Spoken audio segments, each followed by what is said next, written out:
111.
So good.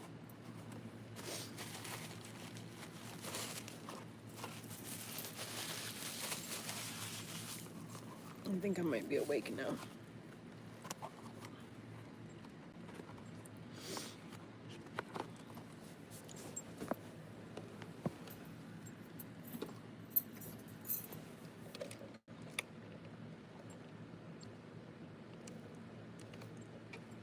Sorry, Papa, that shit's mine.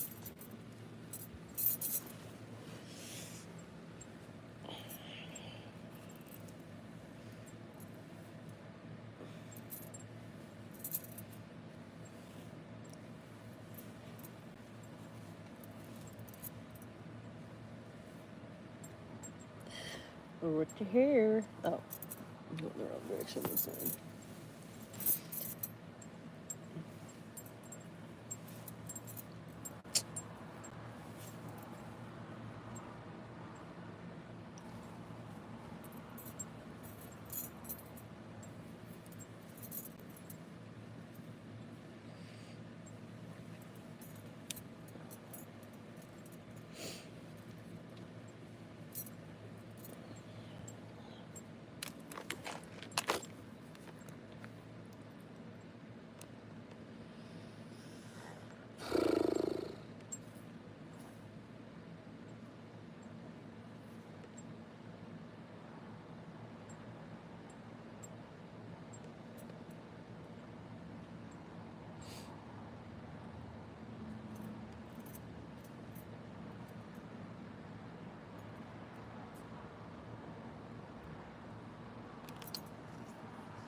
We all agree Hamas has to go.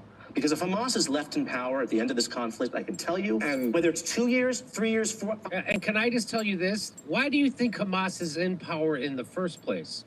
Hamas is in power in the first place because Benjamin Netanyahu and the Zionists didn't want to have PLO be in charge because the PLO are less militaristic and less religious than the Hamas. And so Benjamin Netanyahu and the Zionists propped up Hamas made sure they got suitcases full of money and funding, and propped them up over the PLO so they could always go, we have no one to negotiate with. These people are crazy. These people are terrorists. These people are terror, bad, evil.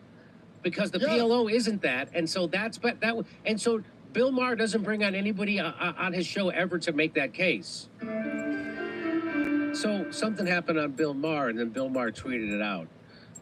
It's the Arab League calls for Hamas to disarm. And so Bill Maher tweets out, this all can end if Hamas just surrenders. Yeah. And Kurt Metzger says, spoken like a true Nelk boy. So you want to hear what this guy's... Here we go. So Bill Maher, again... Yeah, it looks great, right? It's like this super, is more proof like... that Israel has lost the war. The war being the war of ideas, the propaganda war, the narrative war. And, but hey, Bill Maher agrees with you, and some people think he's on the left. Instant stomach ache. By the way, Bill Maher is a lefty in the same way Elvis Presley was a black belt. Okay. Nixon, the office of lefty. Yeah. But we have to really appreciate the unprecedented nature of this conflict that Israel is in right now. This is the first time that a country was invaded by a sadistic, depraved enemy that came in, murdered 1,200 people, took 250 hostages. We haven't heard about them, by the way. There's some of them left right now. You know, there's thousands of Palestinian hostages, a lot of them children, by the way. And then the ones they don't take hostage, they shoot them in the head. They shoot children. They shoot children in the head. And this guy, again, they're just... So Wait, Jimmy. Okay, the reason we're not hearing about the Israeli hostages is because, one, the IDF would have liked to kill them so they couldn't be hostages. That's right. And two, they're starving them to death along with the Palestinians. So that's why they're not talking about the Israeli hostages. So this is what the heart monitor is going to look like.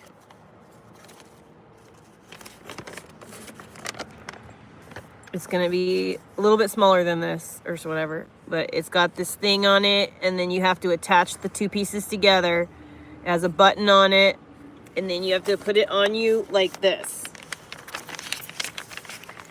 It is like a sticker. You peel it like this, and then you put the sticker on you, and then that thing should be like centered with your chest, and the little divots need to go in between the boobs. An echocardiogram. Continue taking your meds.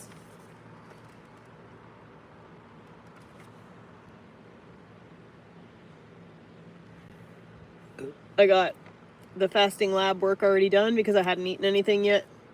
So I was like, might as well do it. So I got my cholesterol checked at the very least. And like a liver panel. My doctor had ordered blood work like 2 months ago, and I just never went to do it. So it was ready to go get done too. So I actually had that done. So they took a lot of blood today. Ooh, that sugar's hitting me.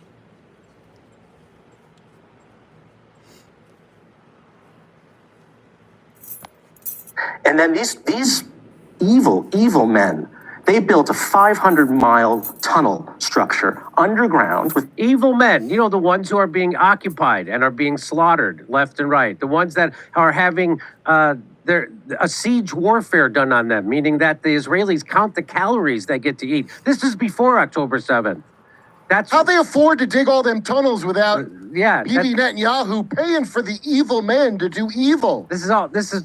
So basically the people, that's like saying that the Jews fighting the Third Reich were the real evil ones. It's insane. That's what this is. That's what this is like. Materials that was given to them by the international community to actually build homes and schools and something productive. They use that as a bomb shelter for themselves. And they don't let any civilians come down when Israeli bombs rain down on them. So how can Israel, win this war? I think we all agree Hamas has to go. Because if Hamas is left in power at the end of this conflict, I can tell you, and whether it's 2 years, 3 years, 4... And can I just tell you this? Why do you think Hamas is in power in the first place? Hamas is in power in the first place because Benjamin Netanyahu and the Zionists didn't want to have PLO be in charge because the PLO are less militaristic and less religious. than the Hamas. And so Benjamin Netanyahu and the Zionists propped up Hamas, made sure they got suitcases full of money and funding, and propped them up over the PLO so they could always go, we have no one to negotiate with. These people are crazy. These people are terrorists. These people are terror, bad, evil. Because the PLO isn't that. And so and so Bill Maher doesn't bring on anybody on his show ever to make that case. Because they spent the 70s deporting secular Palestinians, so there would only be hardcore Islamist because they want that. How do people not figure this out yet? When it's openly stated. And that's why they allowed the October 7th attacks to happen, so they could use all this as a pretext to go in and flatten Gaza. And they're still doing it on the Bill Maher show, and it still works on the Bill Maher show. Because all you have to do is say terrorists, Hamas terrorists, terrorism, Hamas are terrorists, evil, Hamas terrorists, because they've lost the narrative. They've lost the narrative. Everybody sees who the evil ones are. The evil ones are Mossad, Israel, the IDF, and the Zionists. Wait, Jimmy. But not on Bill Maher. Yeah. But not on Bill Maher. If I hold up a sign that says I support Hamas, that's a terrible crime, correct? But if I'm the president of Israel and pay for them to exist and dig tunnels and take hostages of the people I'm president of, who I tested the COVID vaccine on for Pfizer also, that's cool. That's like that's a strong leader. That's what you call that. 5 years, 10 years, they will start another pointless war, and the Palestinian people will be the chief victims of it. And there's no doubt. They will start another pointless war, unlike the pointed wars that Israel has started. The Iraq War twice, the Libyan War, the Syrian War, Somalia, Yemen. Oh, the taking Syria, over of Palestine, which now is run by an Al Qaeda guy that's in bed with Israel. You know, that kind of stuff. Those kind of wars. Those are the good wars. That they're not pointless. Those are pointed. Unlike Hamas, who just starts pointless wars. You mean wars to fight off their oppressor and their occupier, which, by the way, is legal in international law and is okay with the UN Charter. Interject one thing before we run out of time, because this is important. We are a catch-up on the news show, and what you just said, we all agree that Hamas has to go. Until yesterday, we did not all agree. As of yesterday, the Arab League. The Arab League. Let's not bury the lead here. The Arab League, 22 Arab countries got together and said, Hamas, you're over. That's huge.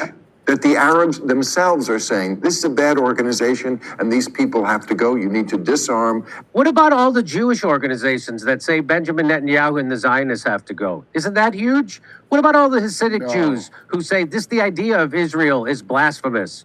What about those people? What about every human rights organization in the world, bar none, that has said Israel is an apartheid state and it's based on Jewish supremacy? It's a supremacy state. You know how they like to call white supremacists in the United States? Well, it's Jewish supremacists in Israel. And every human rights organization, including the UN in the world, has called them an apartheid state. Jimmy, Bill Maher made a movie called Religious about how crazy people were going to cause World War III because of end times prophecy. He's not mentioning that Harry Potter from Congress is over there trying to sacrifice a red heifer or some nonsense. And because the people that control Netanyahu, a guy that I know for a fact he talks to on the phone all the time, probably has dinner with him like a Jordan Peterson, Netanyahu is beholden to Jewish terrorists, as recognized by Israel and also America. Wow, it's too hot in here. Yeah. Is that open? Okay, let's see if there's more to this stupid stuff. And give up. And of course, this all could have ended if they just had surrendered, which obviously they're beaten. But I know. I was thinking about that. If it had been my chin, I would have been fucked. Because I have pretty much a whole beard. Babies in the head? You mean that? Dropping 2,000-pound bombs on refugee camps, burning people alive in hospitals, the Oslo Peace Accord flattening every high school, every college, every hospital in Gaza? You mean like that? You mean shooting people at aid centers when they show up to get food? I mean, that could have all stopped? You mean that kind of crazy Nazi stuff? You killed everyone y'all didn't listen except to me watch Hamas. that Tucker Carlson thing, either go back and watch my live stream if you care, but you should watch the Tucker Carlson episode where he's talking to Admiral, I think, is it Admiral or Commander or something like that? His name is something, Anthony Aguilar, I think. It's from yesterday. Dude, that shit is really, like, I already knew it was going on. I didn't need this guy to tell me, but man, he does really break it down and show proof of what's going on, and it's wild that they're just doing it right in our faces like this, and they just literally, they're just neener, you can't do nothing, you know? It's like that.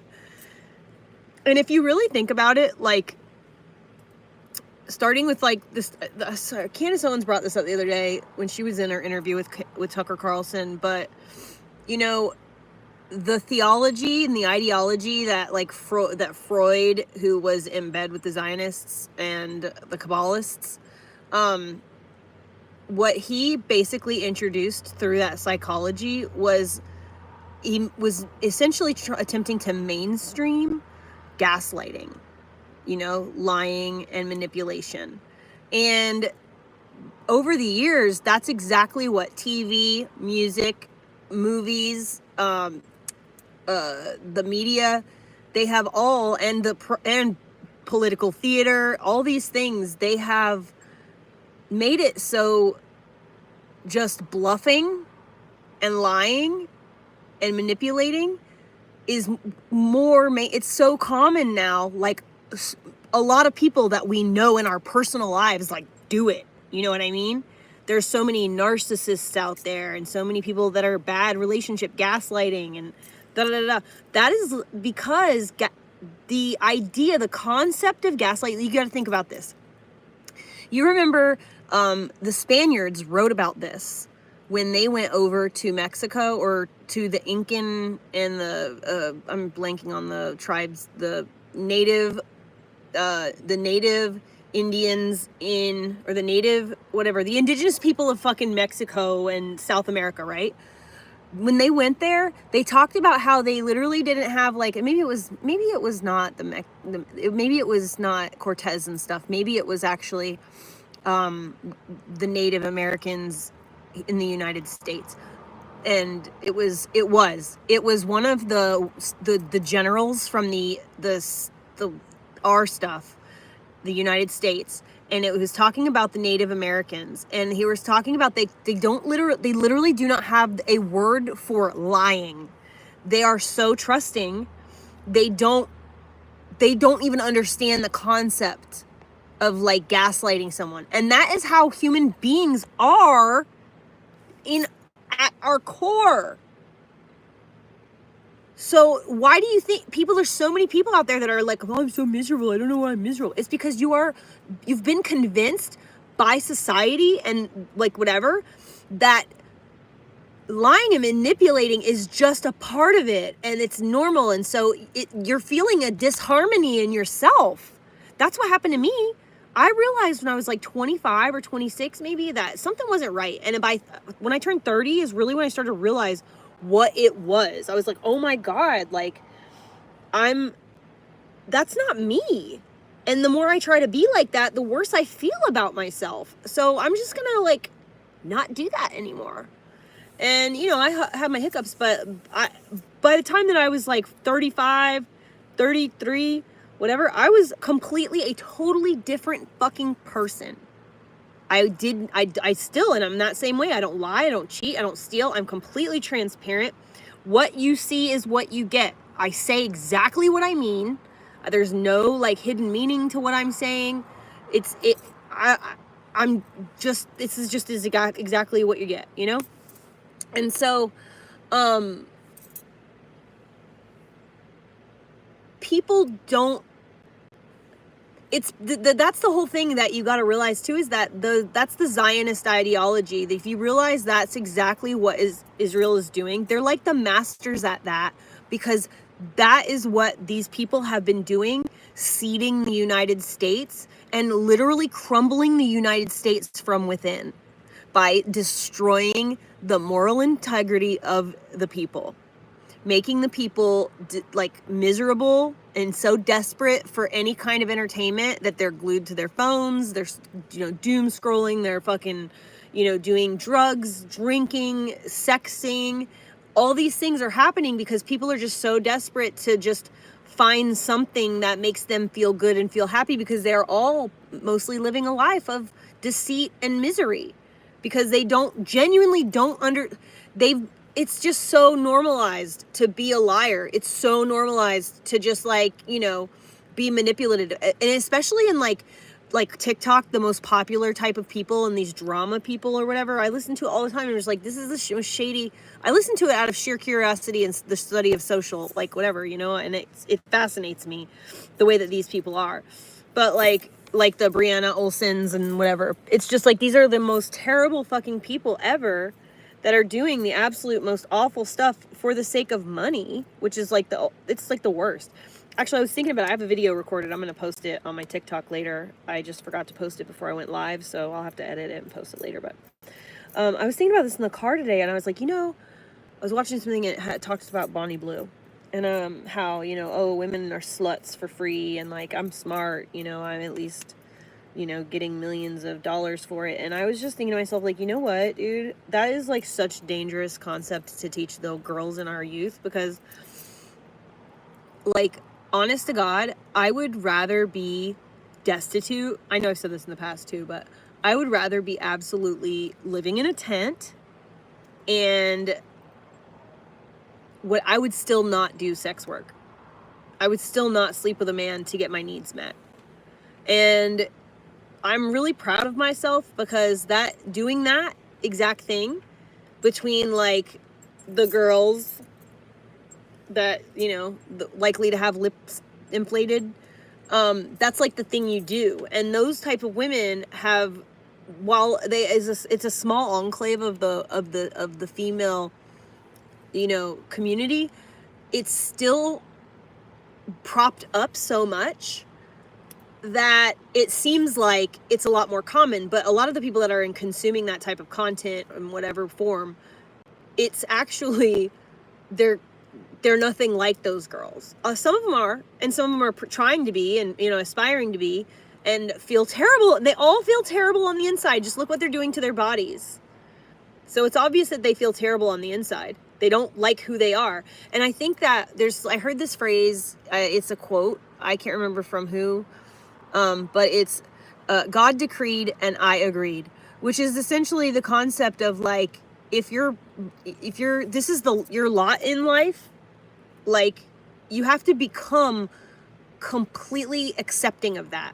Once you are grateful for exactly wherever the fuck you are, and like genuinely grateful and so thankful that you have what you do have. And I mean, if you're able to consume this content right now, you obviously have something going on, right? You're obviously got in some better position than a lot of other people, say in India or fucking, you know, the South Americas, or Christ, even fucking, you know, a lot of our American Midwest. But if you can become super grateful and content, truly content, whatever lot you were handed by God, that is how you are able to move out of that situation, you know, and move towards something greater. But even if that doesn't happen, don't be disappointed about it. Just be like, well, that's maybe because this is literally where I'm supposed to be. Like, there's something I'm supposed to do here that I'm needed. And then you just immerse yourself in that life, you know, accept what is. And, you know, that's why leaning into the cringe is so important. The concept of leaning into the cringe is so important to me, because how can you ever truly lose all of your insecurities if you do not do exposure therapy on yourself? What makes you cringe is what makes you fucking, like, that's your insecurity. Your insecurity about that cringy thing. And so if you are able to like lean into that shit a little bit and kind of expose yourself to that cringe, force yourself to cringe, eventually, just like exposure to drugs, sex, violence, eventually it becomes second nature to you. In that negative way, this is a positive way, you know?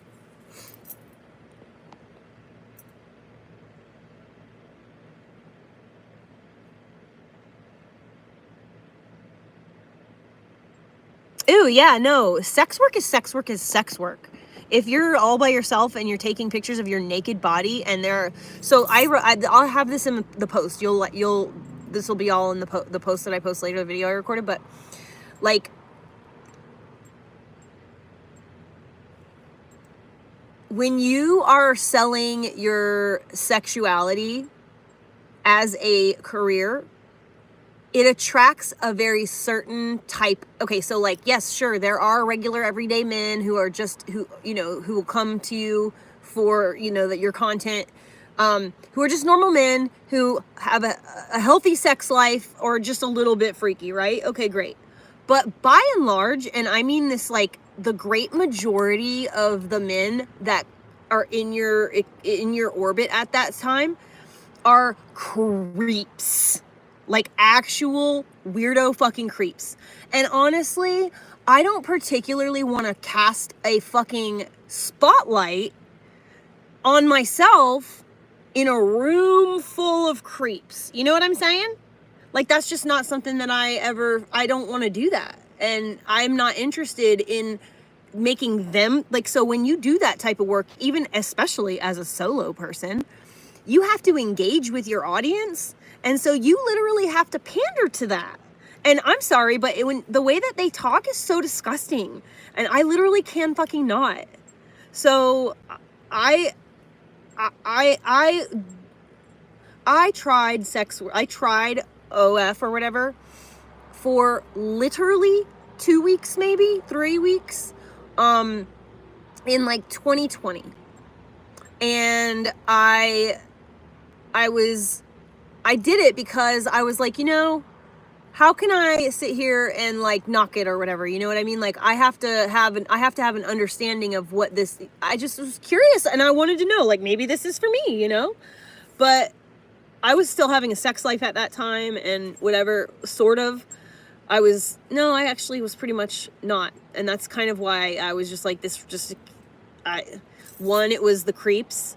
Two, your other social media accounts become full of creeps. So your audience isn't just like normal people that want to have a conversation. Every single person, there would be hundreds of people in this chat that would be talking gross to me. You know what I mean? And I don't like that shit. I'm not here for your fucking pleasure. You know what I'm saying? I'm literally here minding my own fucking business, just doing my fucking hobbies. And I'm just doing it with company, So, like, I couldn't do it. Like, I tried, I gave it the old heave-ho, the old college try, and I realized very quickly that it just was not for me. So I stopped, and I don't want to deal with it. So, I'm not coming from a place of judgment when I say this, but sex work is terrible for your fucking psyche. It's terrible for you. It makes it so that every intimate relationship you have with an actual man that you like becomes transactional in your mind. In a way, it's hard to, sure, some bad bitches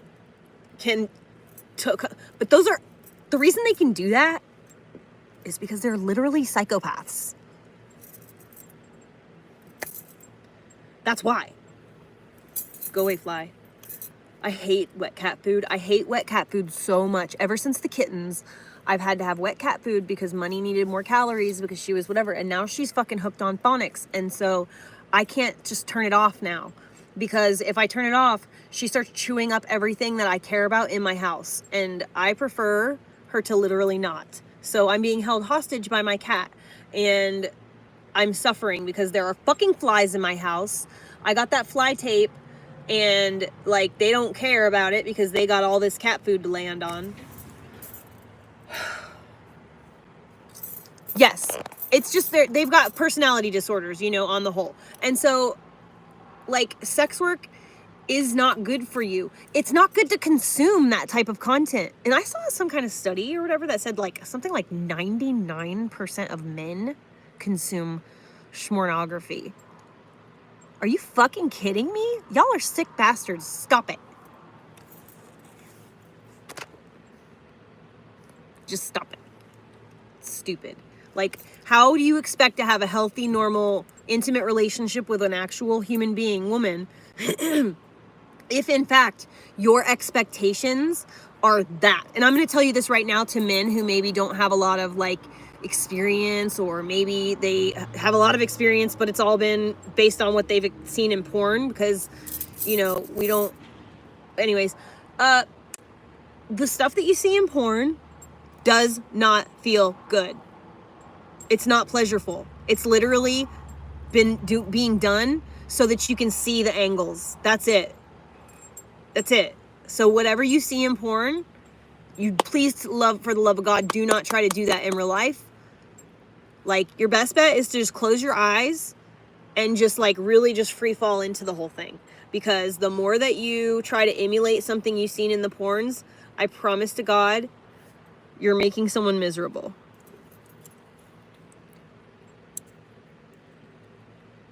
No, I did not. I gave my other cat canned food whenever she was having kittens. That was my other cat. That was back when I had stopped giving Money cat food since she became pretty much an adult, and I had the other cat went on her fucking way.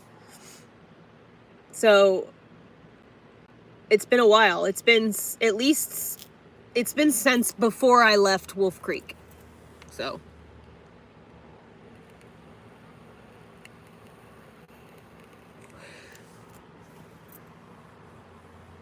hello, hello. Thank you. I just did my henna finally. But yeah, it's just really, really, I'm really proud of myself, because I'm not gonna compromise my morals. Like, I went through a lot in the last like 3 or 4 years because I refused to get into a relationship with a man to rescue me. And I just was like, I'm gonna deal with it on my own. I'm gonna figure it out myself. And I did not use, you know, my actual body in a way that made me feel icky. And, you know, I did not compromise my morals. And that means a lot to me, you know, because that's not, I honestly, I know a lot of girls who do that for money. And like I said, no judgment, you know, no judgment. You do you, but it's definitely coming from a place of insecurity. It's definitely coming from a place of needing to be seen, or trauma, sexual trauma. It's dysfunctional. It's sexual dysfunction. And we're mainstreaming that. And like, Twitter is a website that anyone can access. You don't have to verify you're 18, and all of the stuff, like these people, okay, like for example, the TikTok live streamers, Brianna Olsen and Santos, teenagers eat that shit up. Do you know that if you go on Twitter, I have not looked it up, I heard this on a drama channel, but if you go, like, he said his eyeballs were popped out of his fucking head. He thought it was a fake relationship until, because like they do a lot of shit for clout on the internet, like fake all kinds of shit. She's pregnant and right now, and so everyone's thinking like, oh, it's fake or whatever, right? So that's what they're saying in the drama channels. But children watch the live streams and consume the content on TikTok, and they advertise that they have Twitter accounts and that you could go to Twitter, and they advertise that they have OnlyFans and stuff like that. That is fucking terrible and scary. Children are able to access that content for free on Twitter. That's why this is like why Elliot is not allowed to be on the fucking internet, dude. Because they lure you in with like age appropriate fucking whatever, and then it flips on you and there's a fucking link, you know, to somewhere else, route them something else.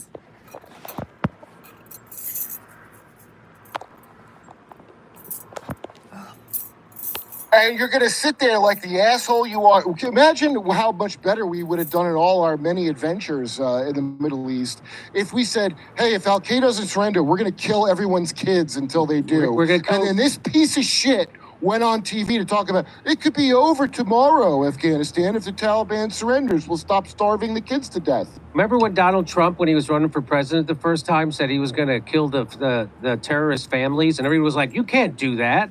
Well, that's exactly what Israel's doing, and Donald Trump's funding it. Right. Well, and everybody Monica Brzezinski pleaded for her family. And everybody in government, except a handful of people, are for it. Yeah. So Dick Cheney's going away? So just to remind everybody, after you watch that garbage video from Bill Maher, 100% BS talking points used as a legit argument. There's a reason Benjamin Netanyahu and Israel funded and propped up Hamas and facilitated the October 7th attacks. It's called the Greater Israel Project, and it always involved flattening Gaza and stealing their land. F Israel and Bill Maher for this. And if you don't think I'm going to show you Jewish newspapers from Israel that back up everything I just said. So here is Netanyahu funding for Hamas via Qatar enabled October 7th invasion, Shin Bet reveals. So there you go. So if Hamas is going to be destroyed, you have to then cut the head off the dragon, the one who supplies the money and gives the go-ahead. That would be Benjamin Netanyahu. And anybody doesn't see this point is being paid to not see this. Yeah. There's another Israeli Jewish newspaper. For years, Oh, Netanyahu the doctor propped up also? Hamas. Now it's blown up in our faces. The doctor also told me today, she said that she wants me to consume sodium.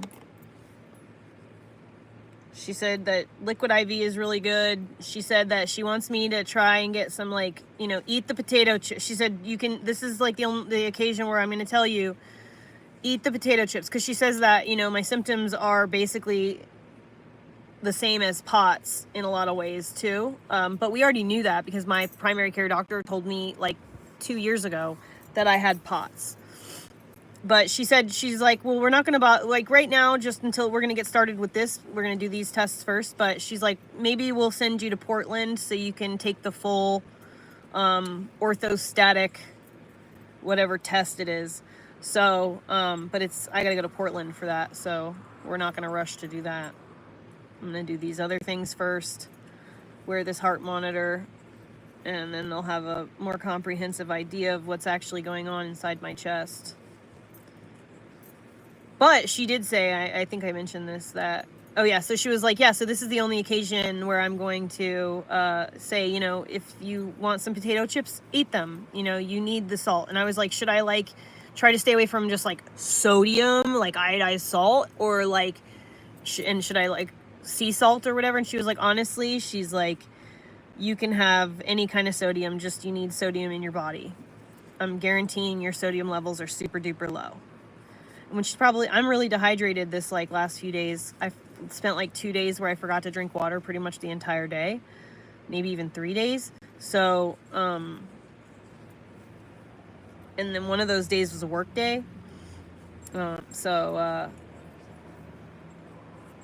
I'm curious to see what it says with my dehydration as it is.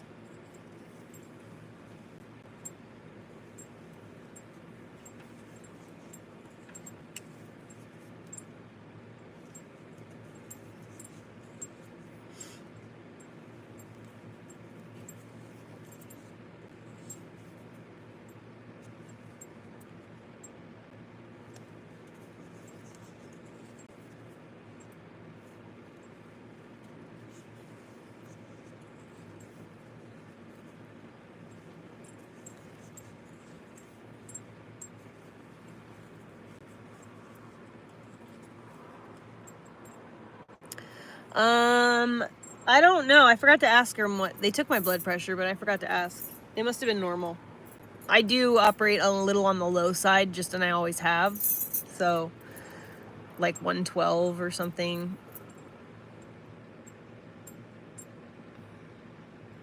That's a good idea. They don't ever tell you that on Bill Maher. He'll never tell you that. Here's another one. This is before October 7th. Smotress Strzok say Israel will have no choice but to eventually retake Gaza. That's in May 2023. In separate interviews, far-right ministers slammed the 2005 disengagement, stress option to reconquer territory not currently on table, but argue it will be in the long term. So they've already said that they were going to take over this. So they just used October 7th as a pretext. That's all that was. And here's another one. You are a Jewish supremacist liar. Helene says, Israeli officials have repeatedly said they will not stop until Gaza is fully occupied and cleansed. Hamas has every right to defend their lands against further encroachment by a hostile foreign invaders. So if you're being occupied, right now, Israel is illegally occupying Gaza and the West Bank. Under UN Charter and international law, you have the right to violently fight back against your occupier. As if you need that, by the way, if somebody invades your shit. Yeah. As if you need the UN to tell you it's okay to do that. This is just absurd. And by the way, think about 9/11 now that you know the kind of shit Israel does to its own people. I wonder who would be involved in 9/11. Some people they don't care about that they use as, you know, Haven't I been Shabbos saying goy. that for years? And so here's from the Times of Israel. We're going to carry out the Trump plan. This represents the first time the U.S. president's plan for moving Gaza civilians out of the Strip has been presented as an Israeli demand for ending the war. So their demand to end the war is that everybody, all the Palestinians get out of their country and leave their land. That's why. So this whole idea of they need to surrender Hamas and it'll be all, it's not true. They've always wanted to ethnically cleanse Gaza, and that's why they're doing it. And they're using October 7th as a pretext. And I can't believe how stupid people can be to not see this. Or they don't want to see it on purpose. Netanyahu, That article was implementation from of Trump's Gaza 2023. relocation plan is a condition for Before ending the October war. 7th. So that's not going to end the war if Hamas just surrenders. It's not going to end the war if they give up the hostages. That's not ending the war because that was never the point of the war. The point of the war was never to smash Hamas. The point of the war was to use the idea, the pretext of smashing Hamas, to flatten Gaza completely, knock out every cultural site, every hospital, every university, everything, any apartment, every house flattened to ethnically cleanse Gaza so Israel can take it over. Here's Smotrich. Israel should embrace Gaza occupation. IDF won't leave, even for hostages. Yeah, well, we all know the Hannibal Directive and what they do. We want to bring hostages home, but Israel's not willing to end the war. We've reported this for 3 years. Jimmy. So here's why Blakely says Boomer Mar and his loser effing Zionist trash bag guests refuse to engage with anyone who isn't a dumb F Zionist bootlicker like them, and yet he loves to jerk himself off about how open he is to the other side. That's Bill Maher's big thing. I listen to both sides, but he'll never bring on anybody to go against their narrative on Israel. And here's why. Because he did once. He brought on Glenn Greenwald, and Glenn Greenwald cleaned his clock. Watch this. Our fault what came out. We didn't go into Egypt.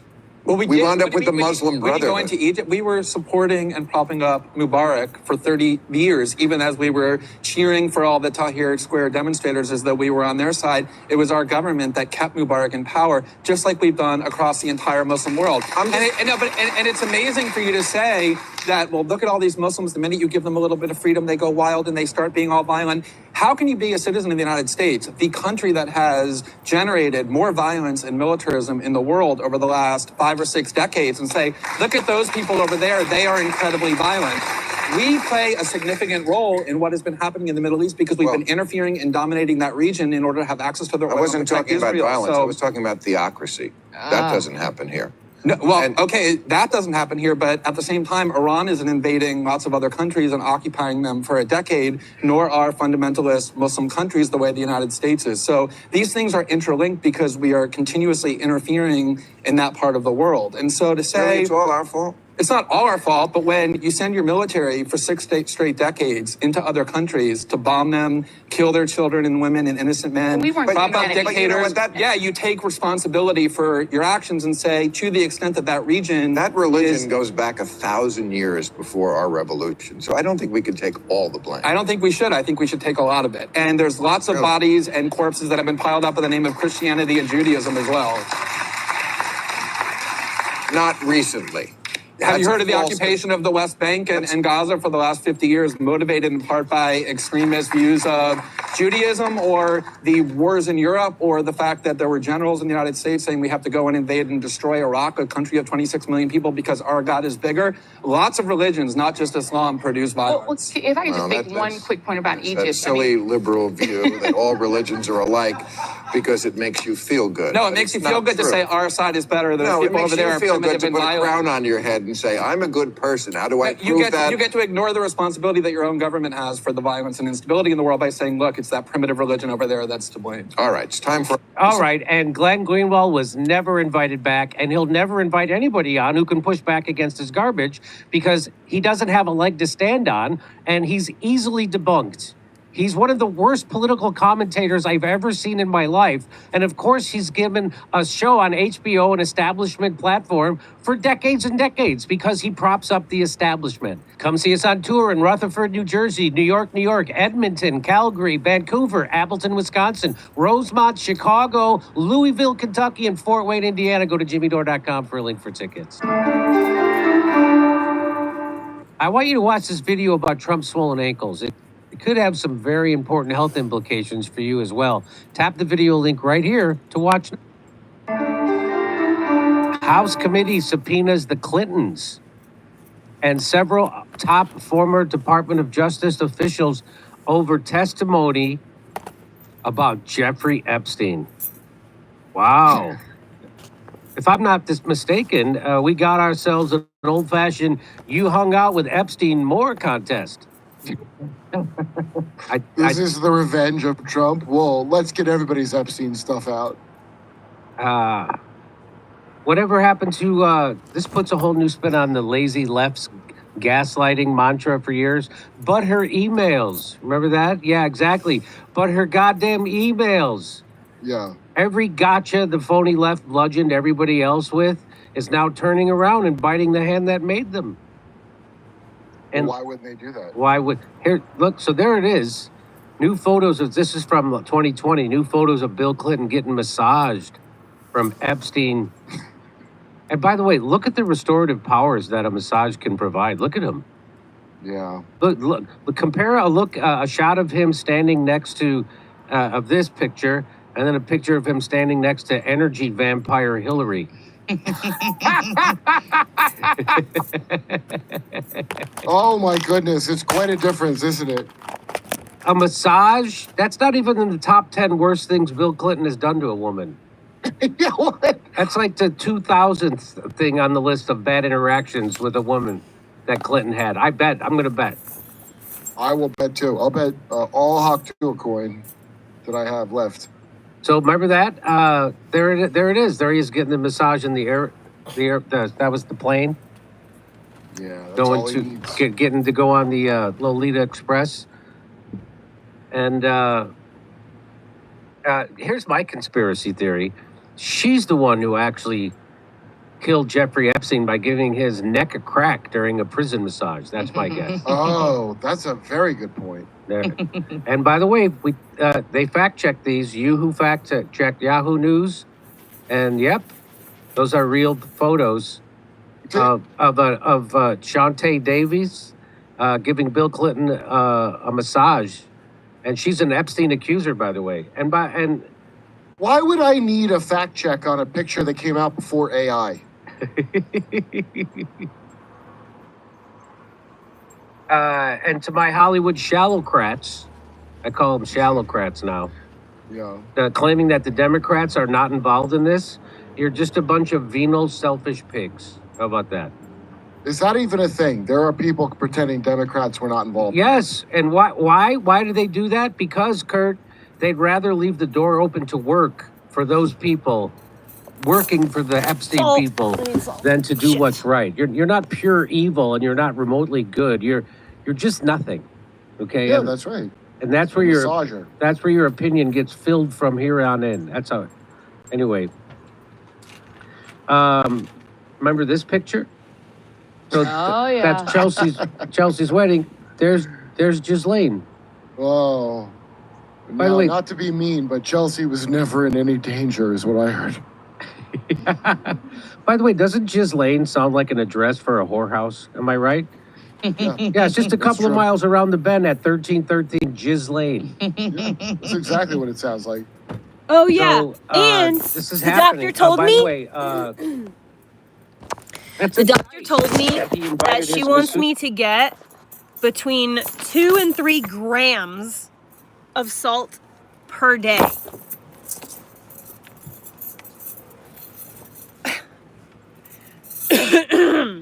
That's a lot. That's a lot. She said, that's a lot. Not milligrams, grams. This is master to the wedding. Isn't that nice? Ghislaine, it means cum gutters. So, this is happening. This is really happening. Oh, let's get it all out there, I say. The House committee investigating the Epstein case issued subpoenas Tuesday for President Bill Clinton, Hillary Clinton, and several top former Justice Department officials. The House Oversight Committee announced it had sent out the deposition subpoenas to the Clintons, former Attorney General Loretta Lynch, Eric Holder, William Barr, Merrick Garland, Jeff Sessions, and Alberto Gonzales. That was the Attorney General under George Bush. Yeah, he legalized torture. I think he was the final. Yeah. Wasn't Yeah. he the guy? Yeah, he was the- pranked him on Sacha Baron Cohen's show. Oh, really? Sasha was doing his libtard character. He had a reptard and libtard. And with the joke that I came up with was he thinks that this guy used to work for the cartels. So he's being really nice. Like I got it from Sean Penn talking to El Chapo. Oh. And so he's being very nice to the guy, but then he realizes he worked for Bush and gets all mad at him. They called him El Generalissimo. This is the Attorney General. So they why kept telling would him there was a masturbation booth. so why Pretty would they confused. be why would they be subpoenaing Alberto Gonzales? Because when Jeffrey Epstein was actually prosecuted Yeah, so she in was like, Florida, it was You need to get like 2 to 3 grams a day. And she's like, that's a lot of salt. And she's like, so, you can drink it, get some through liquid IV, consume salt, like put it in your mouth like I'd like to do. I asked her if I could do this and this will work because I like eating salt. But she said, and you can get it from your food. So like, maybe just don't pass up the chips. If you can have salty foods. And that's when I was like, are you sure I shouldn't like stay away from like iodized sodium, like sodium? She's like, yeah, no, it really doesn't matter. She's like, the most important one that you need to get in your body is sodium. But I feel like I'm going to find out that I have low potassium too. 2008. And the guy who was in charge of prosecuting Jeffrey Epstein gave him a sweetheart deal. Remember that? Everybody was like, why did you give him a sweetheart deal? And he said, because I was told that Jeffrey Epstein is intelligence and he was above my pay grade. And so the only person that could tell a prosecutor in Florida that would be the Attorney General, and the only person that would tell the Attorney General that would, so that's who Alberto Gonzales. The president. So the president told the Attorney General to go easy on Epstein. So that's why they're subpoenaing Alberto Gonzales, who was the Attorney General under George Bush, because he was the one who gave the AOK for the sweetheart deal for Jeffrey Epstein. So they're subpoenaing him. Also, former FBI directors James Comey and Robert Mueller for testimony related to horrific crimes perpetrated by Jeffrey Epstein.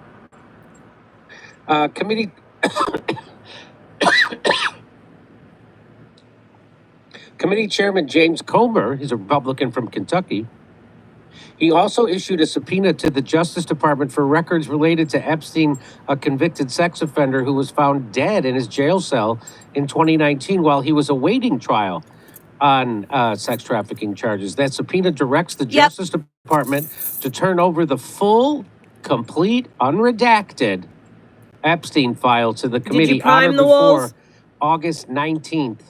2025. If you didn't prime the walls, then definitely. You might even need a little more than that, especially if there's any darker color underneath. From earthquakes to tsunamis to large space objects. The darker the color underneath, the more coats you're going to need. Locusts, and as the elite run out the last Just of be their mindful table in magic places to try to distract like, you. you know. That's what's coming.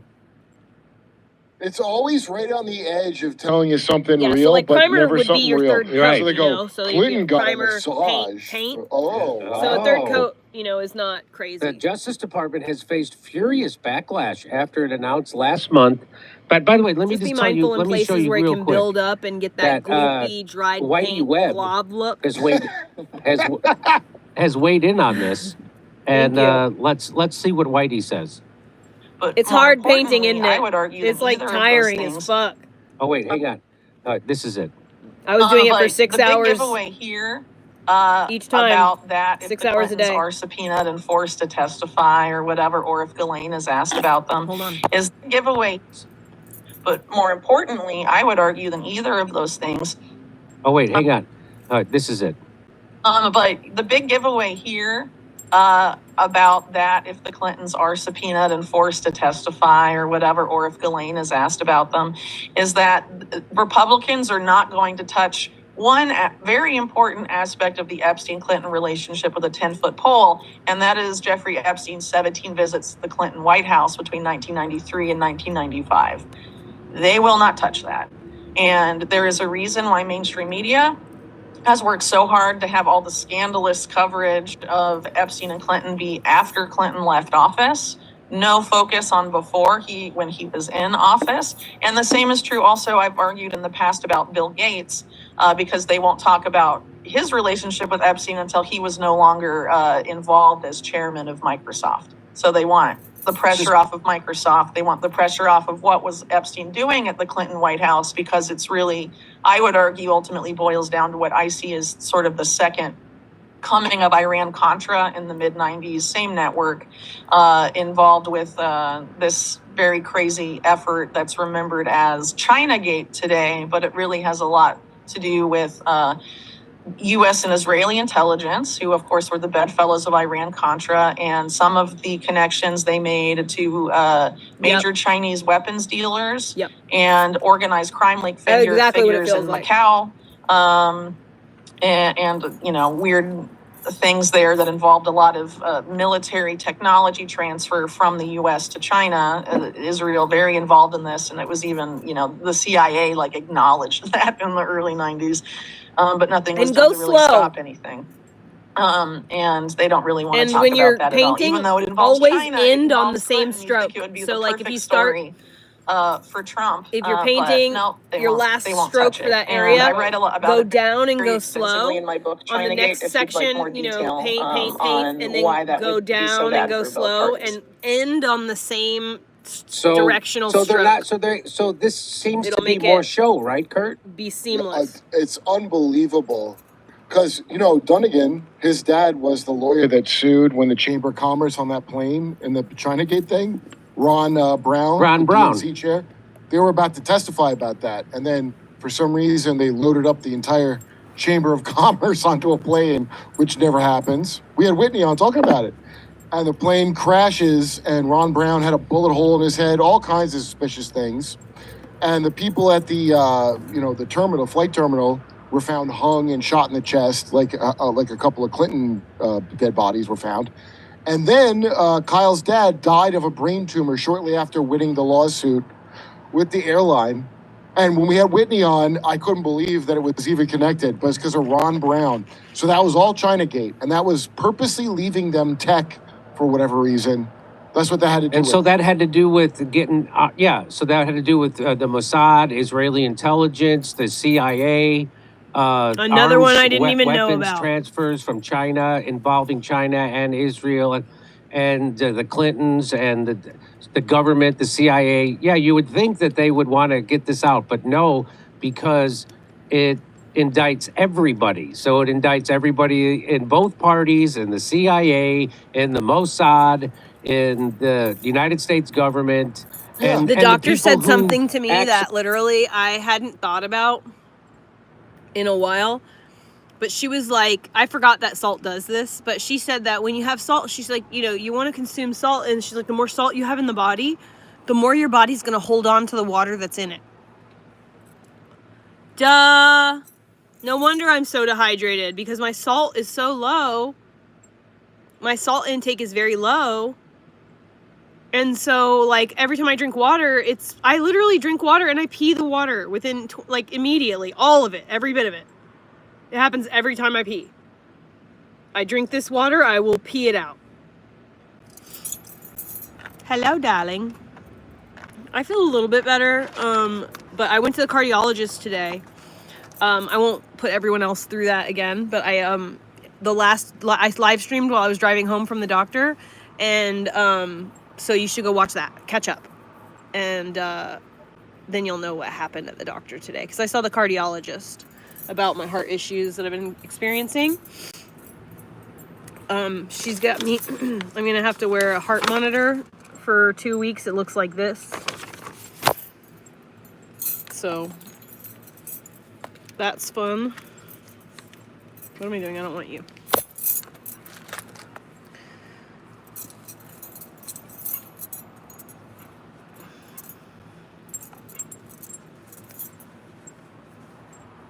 Kind of tired of making backpacks right now. Ready to turn it off, but I can't because I'm making these for a person, a client.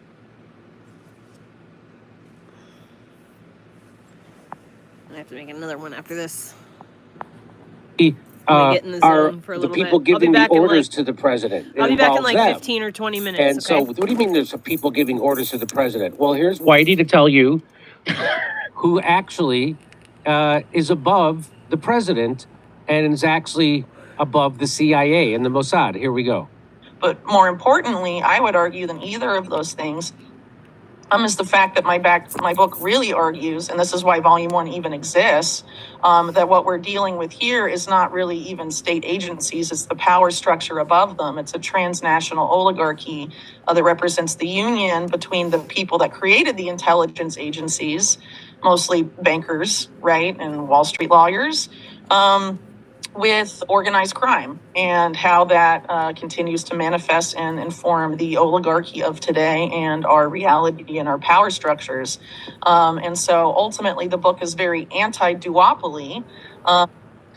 So that's who's really running things. It's you guys, should I get that with my Audible? Should I get her book? Well, let's listen to her say it again. But more importantly, I would argue I don't know if I could play it. I'd probably get banned is the on fact all that social media. my book really argues, and this is why Volume 1 even exists, if I do, that what we're dealing with here is not really even state agencies. It's the power structure above them. It's a transnational oligarchy. Transnational oligarchy that's above the intelligence community, that's above the president. Transnational oligarchy that's above those people. Just as Curtis made that point several times on this show, that Donald Trump he has a boss too.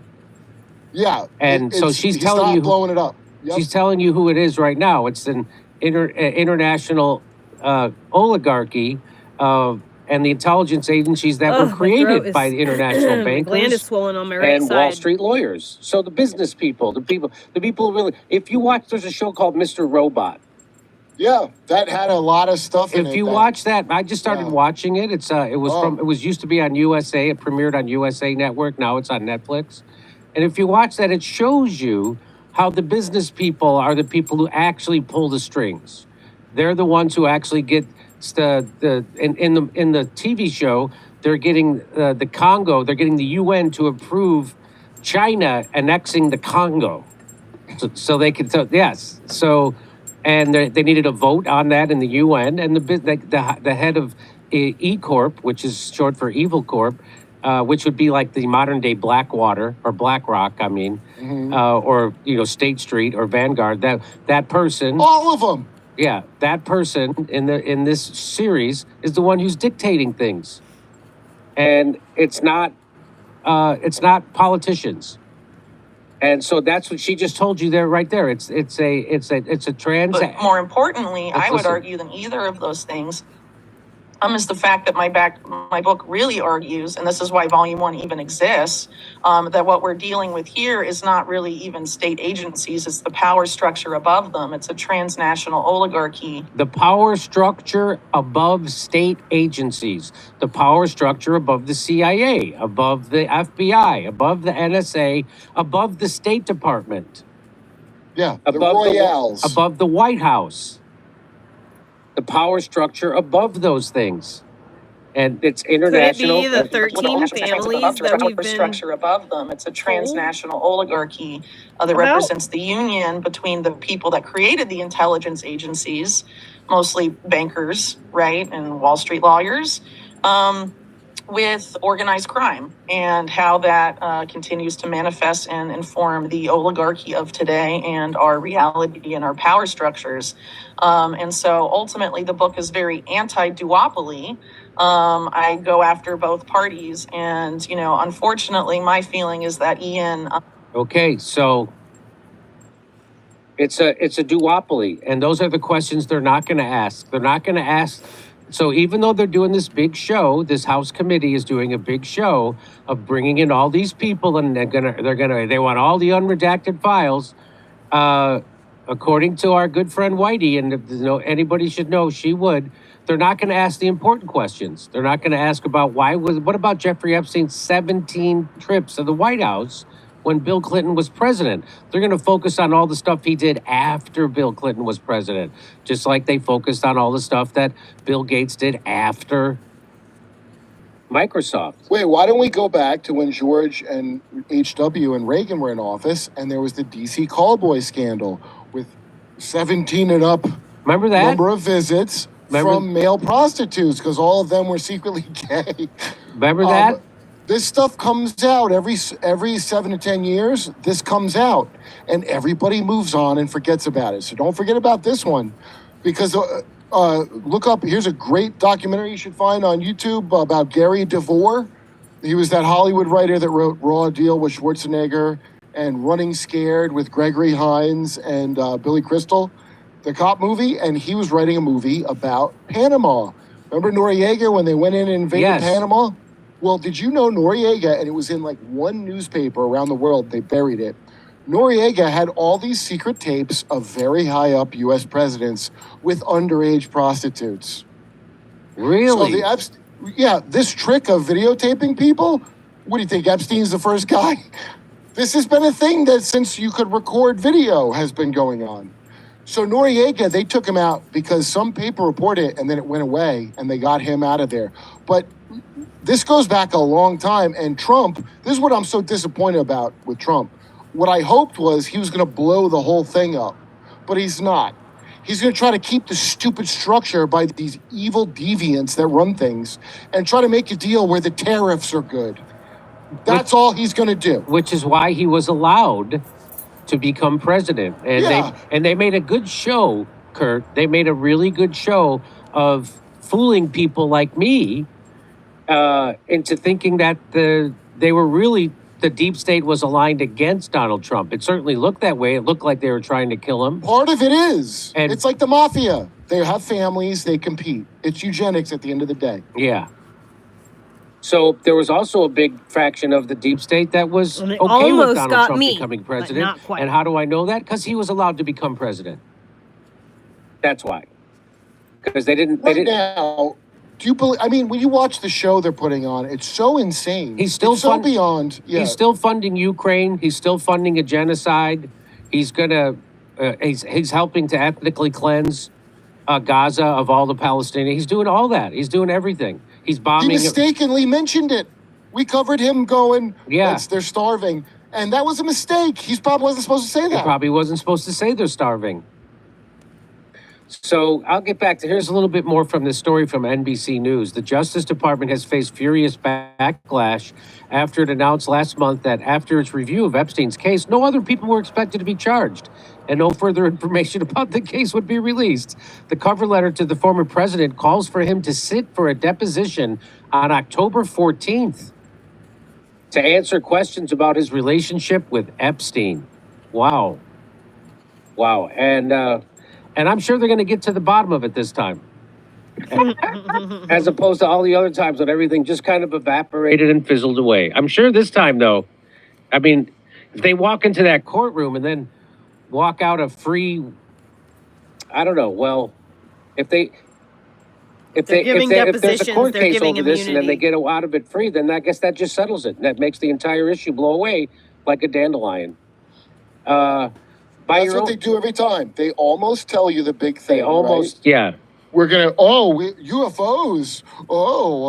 Epstein, and then you get right to the end, and then we just change topics. Yep. Every time. By your own admission, you flew on Jeffrey Epstein's private plane 4 separate times in 2002 and 2003, Comer wrote to President Clinton. You were also allegedly close to Ms. Ghislaine Maxwell, on Epstein co-conspirator, and attended an intimate dinner with her in 2014, 3 years after public reports about her involvement in Mr. Epstein's abuse of minors.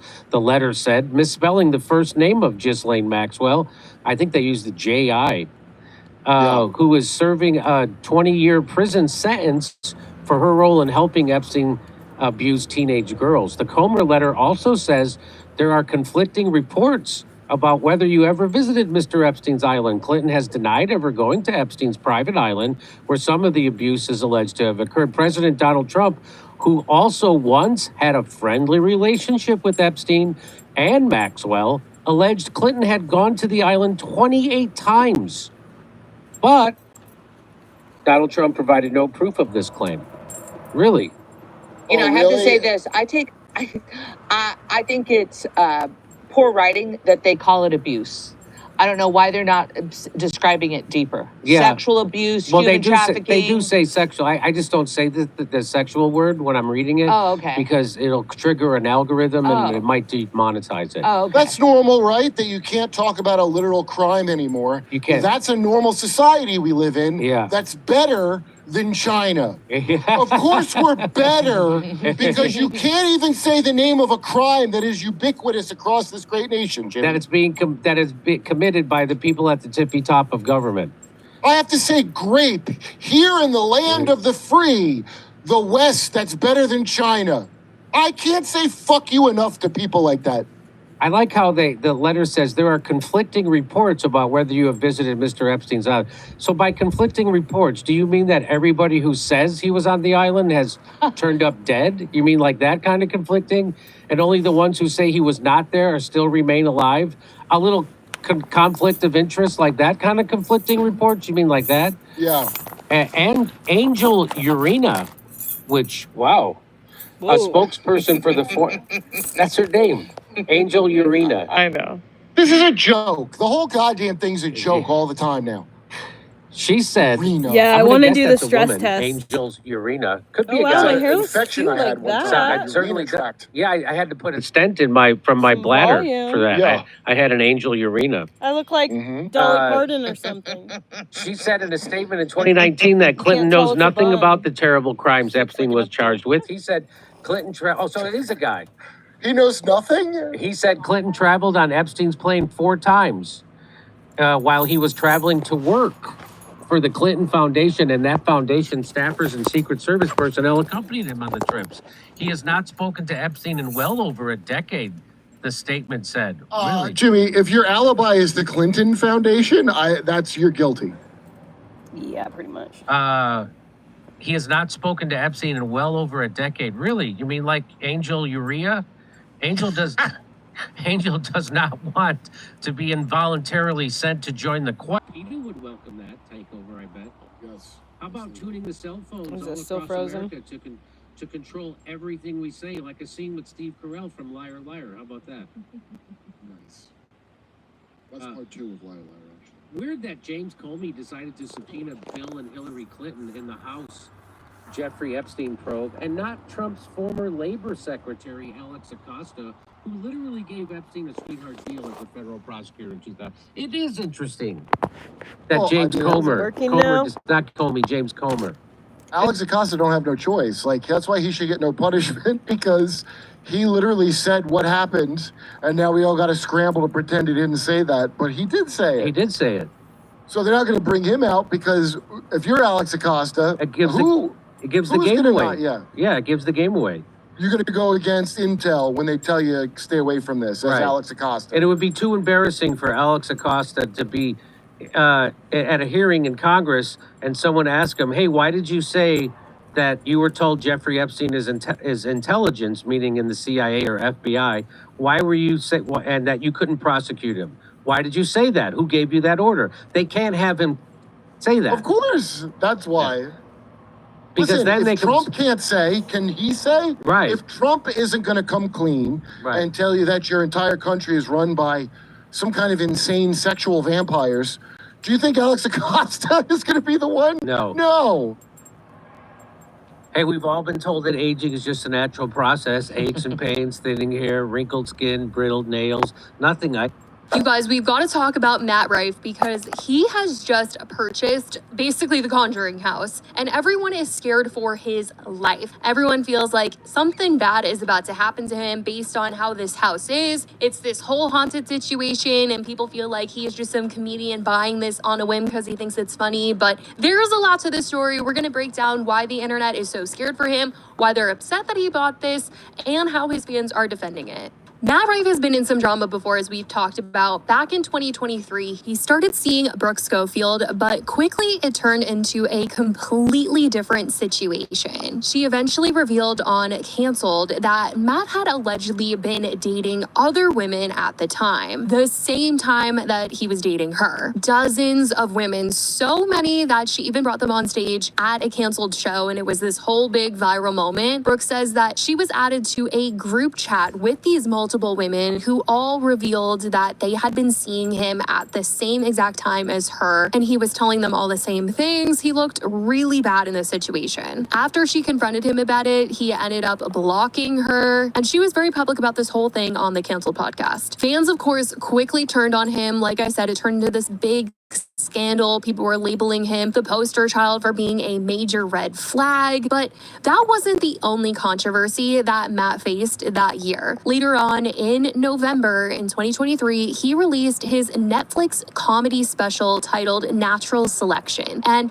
it immediately started major backlash. The special opened with a DV joke that many felt was very inappropriate and misogynistic. The thing is, Matt Rife's audience at the time was so many women, a lot of girls, because when he was doing his crowd work, he was always like flirting with the women, and so a lot of people just really liked him. He leaned into being hot and all this stuff. So his female audience was pretty hurt by seeing this be one of the jokes that he told during his special. The punchline implied that women deserve a black eye for not being able to cook, and people were quick to call this out. And like I said, because his fan base was mostly women, everyone just felt hurt that, these were the people that were getting him this Netflix special, these female fans that boosted him up, and it felt like he was trying to impress the men with this Netflix special, and he wasn't catering to his core female audience at all, and they just felt so disrespected. And instead of issuing a heartfelt apology when the backlash hit, Matt doubled down.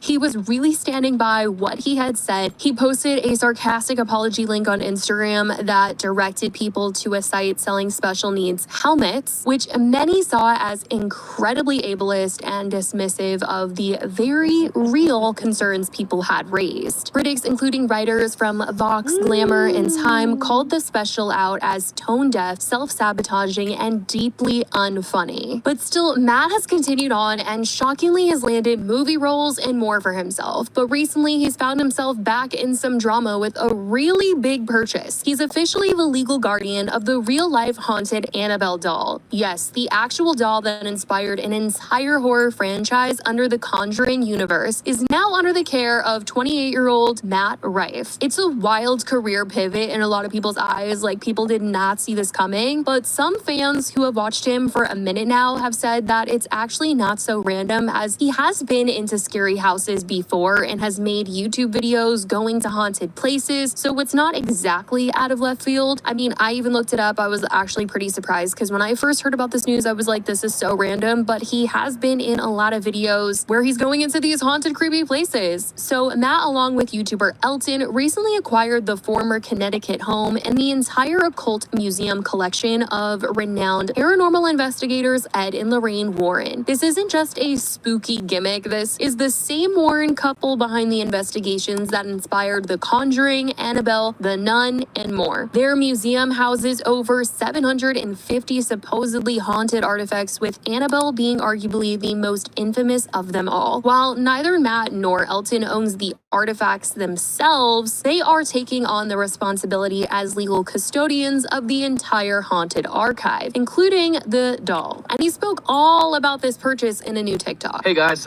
super random but incredible announcement. I have just bought the Ed and Lorraine Warren's Home and Occult Museum with my very good friend Elton Castay. If you guys have ever seen any of the Conjuring films, the Annabelle films, or even Amityville Horror, this is the home that inspired all of those stories. This might be the most important and prominent piece of paranormal history in the world. Ed and Lorraine Warren are who took demonology and ghost hunting and paranormal investigation and made it mainstream. Now, I know a lot of you guys don't know what any of this means whatsoever, but if you follow ghost stuff, this is about as big as it gets. So what does this all mean? It means that Elton Castay and myself are the owners of the physical Ed and Lorraine Warren's Home and Occult Museum. We are the legal guardians and caretakers of all 750 haunted artifacts and items in the Warren Museum, including the Annabelle doll. I must go on record and say we do not legally own the items, but we are the legal guardians and caretakers of the items for at least the next 5 years. And what this means for you guys is you are going to soon be able to book a night or a weekend and stay at the Warren's house and investigate the house and the history of the house, as well as the museum and all the artifacts inside of it. This is the most random hobby ever, but it's so fucking cool, man. I should probably collect stamps or something. Might be a little safer. But yeah, we own the house, and we are very excited for you guys to see it. But people are horrified for him and commented, "This is the beginning of his end, I think. Oh great, now Matt Rife is going to get possessed. What's next?" And Matt Rife was never seen again. Good knowing you, Matt. Go from comedy to tragedy. Who is in charge of your money? Don't touch nothing. It was nice knowing you, Matt. People are just voicing their real concern over Matt's new role, especially because it wasn't too long ago that Dan Rivera, a paranormal investigator who had been touring with Annabelle, was found dead in his hotel room. While authorities said there was nothing suspicious at the scene, of course, fans online quickly connected the dots, fearing that the doll's alleged dark energy had something to do with it. The incident has been a major talking point as to this entire Matt Rife purchase, with people fearing for his life now. And for those who didn't know that he had this haunted background where he really was obsessed with this type of stuff, have just been saying, like, the idea that a stand-up comedian who makes jokes for a living is taking over this home's care doesn't sit well with them, because they feel like he's not about to take this seriously. They were just calling out this purchase, feeling like he didn't know what he actually got himself into, especially because he wants the public to be able to come and visit inside. Do you all see that Matt Rife and his friend bought the Warren House and Occult Museum, and for the next 5 years are the custodians of over 500 haunted objects, including the Annabelle doll? Like, did we learn nothing, gentlemen? The plan is apparently to turn it into a place where you can do like overnight stays and ghost hunts of your own. So it's like ghost tourism meets like Airbnb, I guess. I get the fascination with the Warrens, like they are basically folklore of their own at this point, but like let's not forget that these objects are tied to like real suffering and demonic activity, and a lot of pieces in there were probably never meant to be handled in the first place, let alone commercialized. I get that he's a fan and that he's excited about it, and I'm not insulting him on a personal level. I just think that like spiritual boundaries matter, and that while turning it into a paranormal hotel or tourist destination might seem exciting, but like I just feel inherently like it's a bad idea. I don't know. I really think that there is a line between preservation and exploitation, and I think this is crossing that line. I just saw that Matt Rife bought Ed and Lorraine Warren's house and their museum, and that he gets to like have their collection for 5 years or whatever. I hate this. I hate this so bad. I do not like Matt Rife. I do not respect him. As a semi-retired stand-up comedian and a paranormal enthusiast, like, this is horrible. I do not like Matt Rife. He gives me ick vibes. I don't like him. I can't nail what it is. Part of it is his bad stand-up comedy and how big he got from doing crowd work. But also I'm just like, oh, him, no. Annabelle is gonna hate him though. Annabelle is gonna hate Matt Rife. I'm sorry. I think her and I are very similar. That we're, so good luck to him, but oh, I can't believe he bought it. Like, this is so sad for me personally. I don't like it.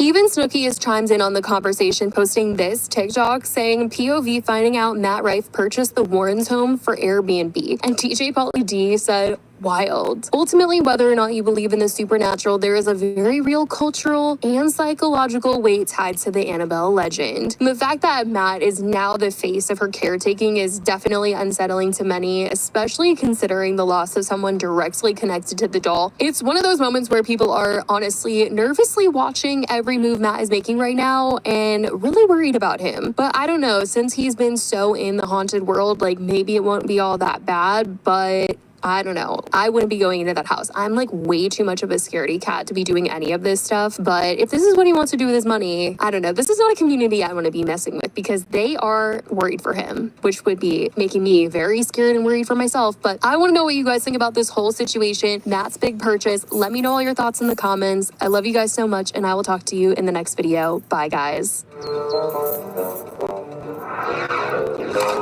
Yep, he does. Alright, I'm gonna go. I'm gonna go and call Elliot and have a chat with them for a bit. Talk about tomorrow, the logistics of getting to work and stuff. And all right, you guys, happy Thursday. I'm excited because it's lawsuit update day. I have news. I'm going to give you a brief update on Blake Lively's subpoena. She has just been going crazy turn on Candace Owens. on it's gonna all be a sorts good of people episode. that are covering her. I also have an unbelievable update regarding Emmanuel Macron's lawsuit against me. I'm saying you're not going to believe it, but you probably